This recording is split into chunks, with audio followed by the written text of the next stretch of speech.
The editing we're going to be doing today is, I like to call it black and white selective coloring. And the reason I call it that is because we're going to take a picture, a colored picture, we're going to turn it to black and white, and then bring certain parts of that picture back out in full color. And this sells amazingly well. If you're doing senior pictures, here's what I like to do. Senior pictures, I've done it with a football. So I turn the person black and white and leave the football in color, which is like a brown, so it's not that great. With girls, you can do it with flowers in the background or background trees, or you can make them black and white and the trees color. Put them in color and leave the background be black and white.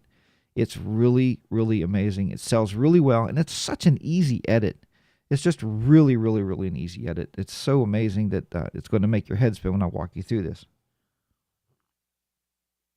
Okay, so the first thing we're going to do here is with this picture, we're going to do a Control or Command J. We're going to duplicate that background layer.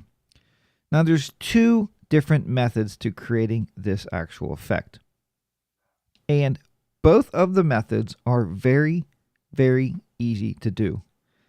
Now we're going to show you the first method. I am using my Wacom pen here, my Wacom tablet. So you can use your bamboo tablet for this. It just makes it easier to do this stuff. The first thing we're going to do is we are going to do this very easily by just simply creating a selection. So we're going to grab our selection. I like using the selection brush. You can use don't use the magic wand tool. You can't use the quick selection tool, but I'm going to use the selection brush.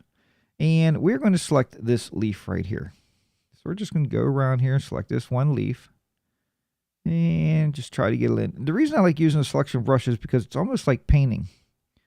And if you want to get close to those edges, all you got to do is use your left and right bracket key and make your brush smaller. You get around these edges easier. To me, it's just an easier way to make a selection. I mean, making a selection, there's so many ways. And you know, even when I teach computers to people, I tell them there's so many ways to do everything that, you know, you have to find a way you like to do it the best and live with that, right? That's the exact way to do that. So right here, we're going to be making a selection of this actual leaf.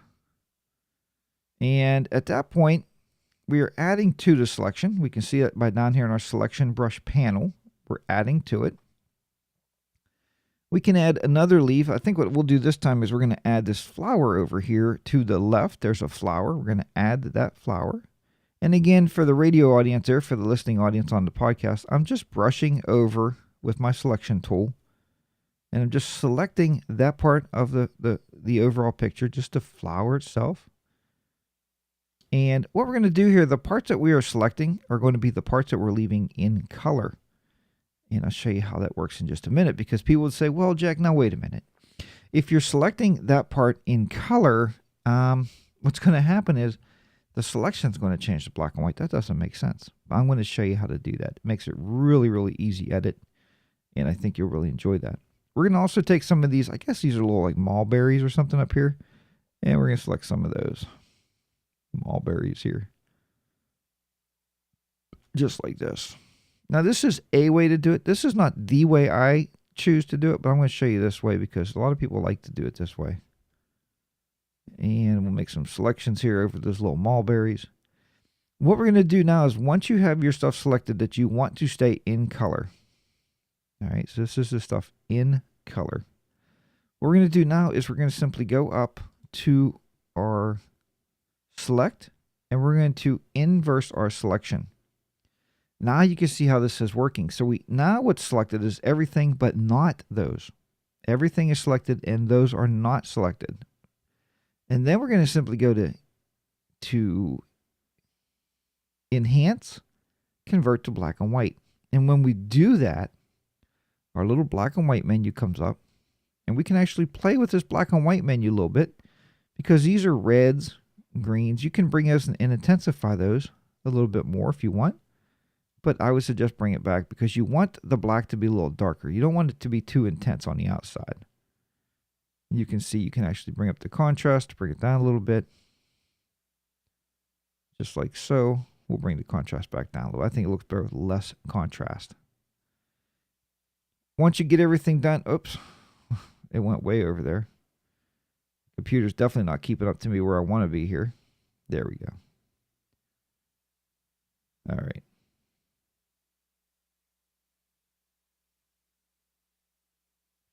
Once you get that contrast down to where you want it, simply click OK.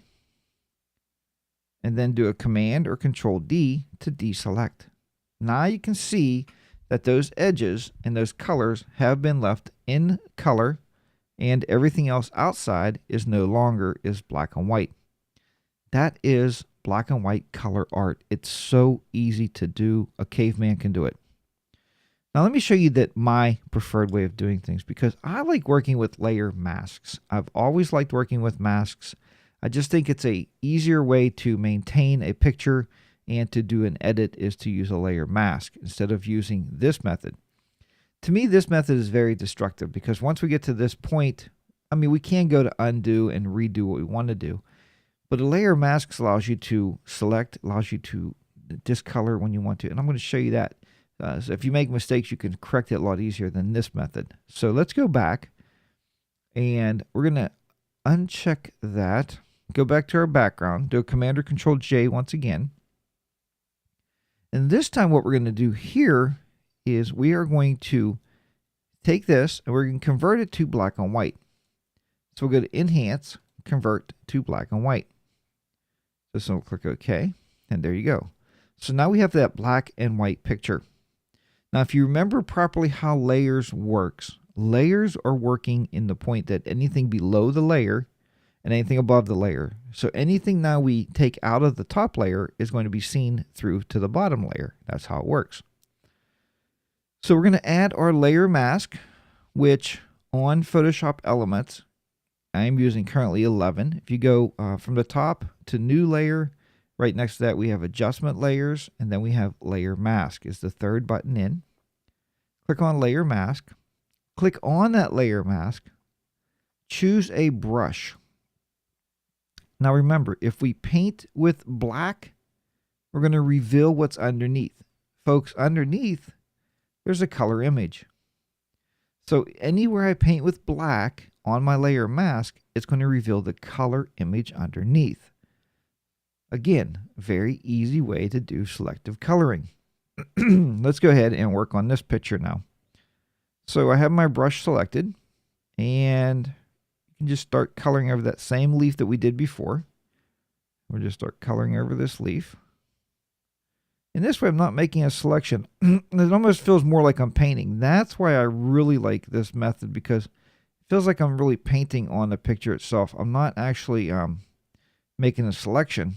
I'm just actually painting with black, and it's revealing what's underneath of this picture, which is the color image below. Once you get to that point, you're like, wow, this is taking a while. So make our brush size bigger using the right bracket key. And let's just make the brush bigger and paint over there. What I really liked about this when I was practicing this for the show actually was I like to make these a round circle, and I could just touch each one of these little mulberries on this bush. And I could bring up whichever ones I want in color. Down here also. And here. And you can make the brush size a little larger. And all I'm doing is tapping around top of this. So if you don't have a Wacom board, all you're doing is clicking your mouse on top of each one of these berries. And that will actually light those berries up and give you the coloring underneath of that actual thing. Okay, let's go down to this flower. And the flower, again, we're going to do the same thing. We're just going to go over to the flower. We're just going to start coloring the flower. And you'll see immediately that yellow popping out through there. That's the color of the flower, is yellow. And we're just coloring the flower there. Again, very easy edit. Really a piece of cake this way. Now let me show you why. And I think Brian, we showed this to Brian before. He asked about if you made a mistake before. So let's say we're up on a flower. Let's say we're on a pot. We're down on our pot and we slip and we get a bunch of color on that pot. Oh no, now what do we do? Well, if you hit the letter X key, it's going to rotate your black and your whites, okay? It's going to rotate your foreground and your background color. So now we're going to paint with white. What I'm going to do is go back over that. So white will hide anything on this layer mask. Black will reveal anything on the layer mask below the layer. So there you go. I just fixed that right up. I cleaned it up. And it's a real piece of cake to do that. So again, use a layer mask It works really well for this type of edit for doing black and white color art. It's a real easy way to do things. Okay, folks, being now, I thought that what we would do now is teach you a little bit about using text. Now, some people add too much text to a picture. Some people add no text because I don't think they understand how it works. So I figure since the holidays are coming up and you may be making some greeting cards, this might be a great time to show you. And I think in the next show or two, somewhere along there, we'll make greeting cards together because I'll show you how to make an actual greeting card. We'll talk about printing them off and how to do that. Is it cost effective? Not really. But if you want that special card, like for grandma or something with the kids' pictures in it, then yes, it is worth it because you can't buy that at Hallmark, right? All right. So let's go ahead and we're going to add some text to this actual picture. Again, very easy to do because Photoshop Elements makes it easy because all you have to do is click on the text button and right over here, and we'll get the text button is on the toolbar and it is under the draw section on Photoshop Elements 11. We are going to go to the top of our picture and just draw across, and all we're doing is making a text box basically. When you do that, you're going to notice right away that there's a new layer and it's a text layer that's created. You can choose your fonts by going down to the toolbar on the bottom of the picture itself, of the editor. Go on the bottom, click that. You can see all the fonts in there. And I think this time we are going to use the Black Oak Standard. It's a pretty thick font. That's what I want. Because then we're going to add some special effects to that font and play around with the font just a little bit. So when we do that, we're going to have the font. It's regular is what we want it to be. Color is not really that critical right now, but let's go ahead and type on here. Well, we should play, I guess color is a little bit critical right now because we're typing on black. So we're going to type with white and we will type happy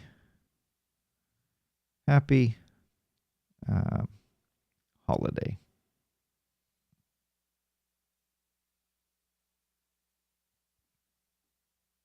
Happy holiday. There we go.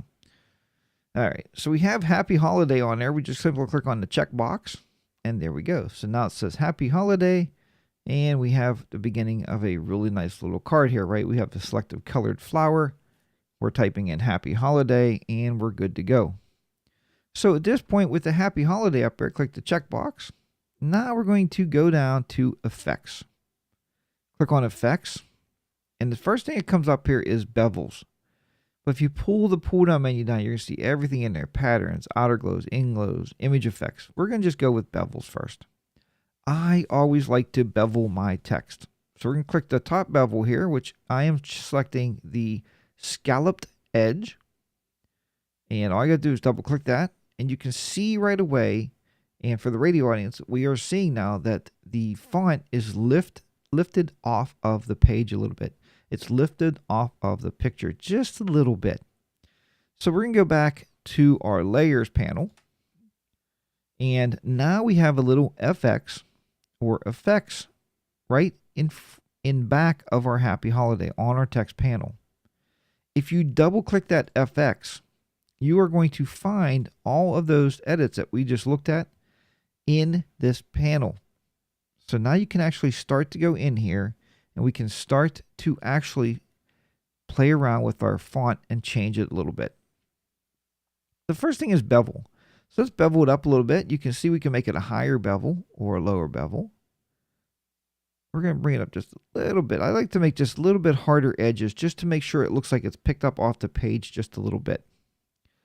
The next thing we're going to do here is we can add some drop shadow.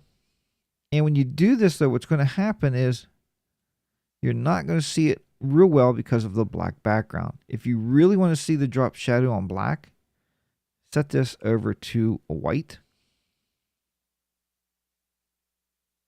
And then you can see more of a shadow because you're going to get that shadow coming up in white. If you bring the distance out, you'll see it coming back here a little bit in white. So the drop shadow is not real beneficial. We can play with some glow. We can do some inner glows. And if you watch here, it's going to be the inside of the letters. Or we can also do some outer glows. And that will glow it on the outside. Sometimes this looks nice, especially for the holidays, to use more of a red. Let's use more of a red color here. Just to give it that holiday feel, right? Never hurts to have a little bit of red glow there on the outer glow. The opacity is how bright we're going to make it or how dim. We can bring it way down. I like the opacity to be about 70%. Usually looks really good. The bevel's there. Then we can do a stroke color. And the stroke color, we can bring that. So we can bring that on the inside or the outside. As you can see, we're not going to do that way. So we're going to make this a light red. Just to add a little bit more punch to the red. And there we have it. So now you have that look more of a holiday type of a card. It's very easy to set that up. And also remember, you can always go in there. We can change the font color just by double clicking on the font. And we can just go over the font here. We can go down to color. And we can change the font color. Maybe you want it to be more of a green color. That might work out pretty well, I guess. Hit check. Now it even looks more holiday, more festive. Because now it's got that little bevel. It's got the red on the outside. It's got the green inside. Happy holiday. And, now it looks like more of a Thanksgiving type theme or a Thanksgiving type plant. So you should be good to go there. And again, these are very, very simple edits. This is not something that's very hard to do, but it shows you the power of Photoshop elements. Folks, if you do this, and I have some videos that I've done this in Photoshop. If you do this in Photoshop CS or Creative Suite, it's going to take you double the time because you have to find the fonts. There's not a lot of wizard-driven things like bevels and that stuff, the effects panel. It's in there, but you have to work a little bit harder because remember, it's created for the school-trained graphic artist. That's really what Photoshop was invented for. And, believe me, I've been a photographer for almost 20 years, and I've used both. I want whatever's going to get my job done quickly and efficiently. That's what I want to use. I think that's the main goal. The main goal is not sitting in front of your editor for 3.5 days trying to figure out how to change something or how to add a bevel to something, right? The main goal is to get the pictures done and get them out to your clients. That's what we want to do. That's the critical aspect of photography. Thanks for tuning into The Photography Guy. I am a photography guy, and I'll be here once again next time for more photography tips and tricks. If you're not subscribed, please subscribe to the show and enjoy the music.